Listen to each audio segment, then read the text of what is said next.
My name is Randy Smith, and I am the pastor of Alum United Methodist Church in San Jose, California. I am also a graduate of Hastings College from the class of 1983. Yes, I know that's a long time ago. It certainly seems so to me. Have you heard the story of how Jesus had a conversation with a Samaritan woman at a well? It's a story of acceptance and caring, and Christ's willingness to engage with someone who is an outcast among outcasts. It also gives a glimpse of what a truly Christ-like church can be. It's a community you can create. The story is found in the Gospel of John, chapter 4, verses 1 through 42. That's a lot of verses, so I'm not going to read the whole thing, but we'll look at some parts of it. Jesus and his earliest disciples were traveling around from place to place, preaching, teaching, healing, feeding, and generally just doing ministry. At one point, Jesus passes through a place called Samaria. Here's the thing. Jesus and his disciples were Jews. During the first century, Jews and Samaritans did not get along. They saw each other as enemies, even though they were all descendants of Abraham. They were two different and separate groups of people. The Jews worshiped God in the temple on Mount Zion in Jerusalem. The Samaritans worshiped on another mountain called Mount Gerizim. And each group thought the other group was wrong. How did this happen? Well, each group had different stories about that. Sometimes they got along. During Jesus' time, they were enemies. Most Jews during that time would go the long way around to avoid going through Samaria. But Jesus, he's going right through. So Jesus stops at a well to get a drink. The disciples have gone into town to buy supplies. Let's pick up the story from there, beginning with verse 7. The Samaritan woman came to draw water, and Jesus said to her, "Give me a drink." His disciples had gone to the city to buy food. The Samaritan woman said to him, "How is it that you, a Jew, ask a drink of me, a woman of Samaria? Jews do not share things in common with Samaritans." Jesus answered her, "If you knew the gift of God and who it is that is saying to you, 'Give me a drink,' you would have asked him, and he would have given you living water." So here is Jesus, engaging in a conversation with a Samaritan woman. This was simply not done. First of all, she's a Samaritan, and they were supposed to be enemies. Secondly, she's a woman. Men and women in those days were not supposed to have these kinds of conversations. What would people think? Yes, here is Jesus talking with this Samaritan woman, offering living water, acceptance, and change. If being both a Samaritan and a woman weren't enough, there's more. Let's pick up the passage again, beginning with verse 16. Jesus said to her, "Go, call your husband and come back." The woman answered him, "I have no husband." Jesus said to her, "You are right in saying, 'I have no husband,' for you have had 5 husbands, and the one you have now is not your husband. What you have said is true." The woman said to him, "Sir, I see that you are a prophet. Our ancestors worshipped on this mountain, but you say that the place where people must worship is in Jerusalem." Jesus said to her, "Woman, believe me, the hour is coming when you will worship the Father neither on this mountain nor in Jerusalem. You will worship what you do not know. We worship what we know, for salvation is from the Jews. But the hour is coming and is now here when the true worshippers will worship the Father in spirit and truth. For the Father seeks such as those who worship him. God is spirit, and those who worship him must worship in spirit and truth. The woman said, I know that Messiah is coming, who is called Christ. When he comes, he will proclaim all things to us. Jesus said to her, I am he, the one who is speaking to you. She is not just a woman and a Samaritan. She is a fallen woman. That's why she's come to the well in the middle of the day, all alone, and not with the other women. She is the subject of gossip and ridicule. 5 husbands! And now she's living with a man who isn't her husband. Everybody is judging her. No one even considers the possibility that it is she who might be the victim of abuse by all these men. Here's a portion of a monologue that explains it better than I can. I am a woman of no distinction, of little importance. I am a woman of no reputation save that which is bad. You whisper as I pass by and cast judgmental glances, though you don't really take the time to look at me or even get to know me. For to be known is to be loved, and to be loved is to be known, and otherwise what's the point in doing either one of them in the first place? I want to be known. I want someone to look at my face and not just see 2 eyes, a nose, a mouth, and 2 ears, but to see all that I am and could be, all my hopes, loves, and fears. But that's too much to hope for, to wish for, or pray for, so I don't, not anymore. Now I keep to myself, and by that I mean the pain that keeps me in my own private jail, the pain that's brought me here at midday to this well. To ask for a drink is no big request, but to ask it of me, a woman unclean, ashamed, used and abused, an outcast, a failure, a disappointment, a sinner, no drink passing from these hands to your lips could ever be refreshing, only condemning, as I'm sure you condemn me now, but you don't. But you don't. Jesus accepts her. She has several strikes against her as far as society is concerned. She is an enemy Samaritan. She is a woman. She has a past. Yet Jesus still cares about her and wants her to be healed and whole. He wants her to know that she has value in the world. Yes, even she can receive the water of new life, be healed of her brokenness, and start making a difference for others. What does she do after her talk with Jesus? She goes back into town to tell everyone about it. Jesus always gathered the broken people around him. Look at those first disciples. Peter denied that he even knew him. James and John tried to ask for special privileges. Matthew has a past as a lying, cheating tax collector. Judas betrayed him. And Thomas, who's often called Doubting Thomas, just had lots of questions. One of the places where I do ministry is at science fiction conventions. I conduct worship services, often with a friend of mine who's a Catholic priest. I also speak on panel discussions about religious stuff, but also about books, comics, and Dungeons and Dragons.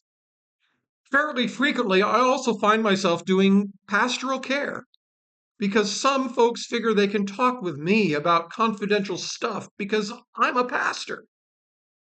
And I may be the only pastor they know. A lot of folks I meet at conventions have been hurt by the church. They may feel like the church did not accept them because of who they were. Or like the Apostle Thomas, they had lots of questions that the church either didn't want them to ask, or they got overly simplistic answers to complicated thoughts and ideas, or complicated life experiences. Far too often, the church is not very good at being like Jesus. When the church is at its best and is being the most Christ-like, it is when it welcomes people like the Samaritan woman and helps them to form a supportive, loving community. Some of you may remember the TV show Community. It's about a group of college students. They're diverse in terms of age, sex, race, and religious background. Here's a music video based on the show. I am not well adjusted. I try to act compassionate because I'm afraid that I'm not. It's like I was too proud to admit I was hurt, so I had to pretend that you were. That's what people don't get, is that they need to get me. I'm constantly texting, I just need to be able to connect to people like you can. Then I can make everyone happy. and there's no one at the other end.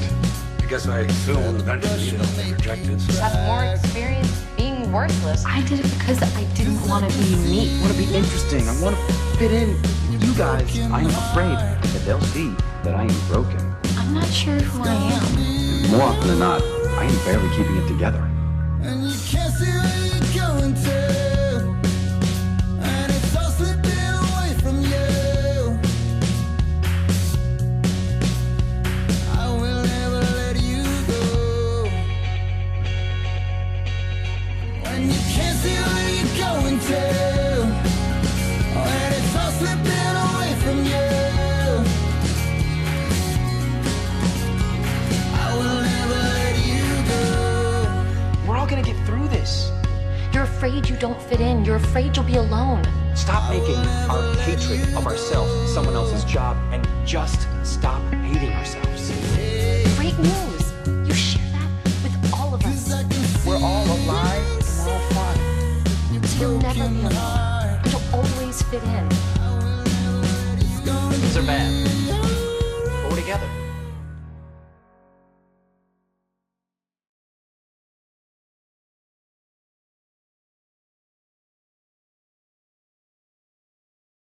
Things are bad, but we're together.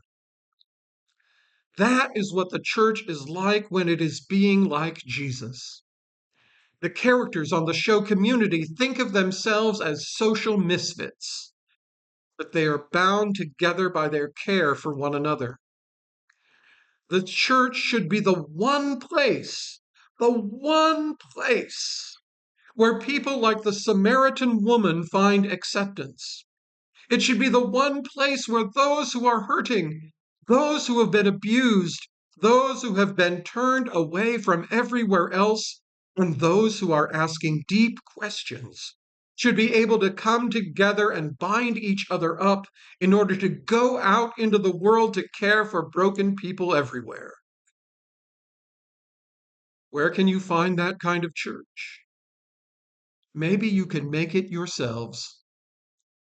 You are young people. You are the ones who can work with God to create the kind of church the world needs in the 21st century. The church has not always looked the same. The house churches of the first couple of centuries after Christ's resurrection looked nothing like what the church was at the time of the split between East and West in the 11th century, or during the time of the Reformation in the 15th and 16th centuries, or like the church of your grandparents. In fact, whatever church you create probably shouldn't look like any of those that have gone before. It's never too early for you to start. Go ahead and create the church the world needs today. Be sure to welcome folks like the Samaritan woman at the well and like the bunch of misfits that made up Jesus' earliest group of disciples. Embrace the idea that you are a bunch of misfits that accept each other and who are all in need of healing. Then you will have the ability to heal the world. Go to it.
series.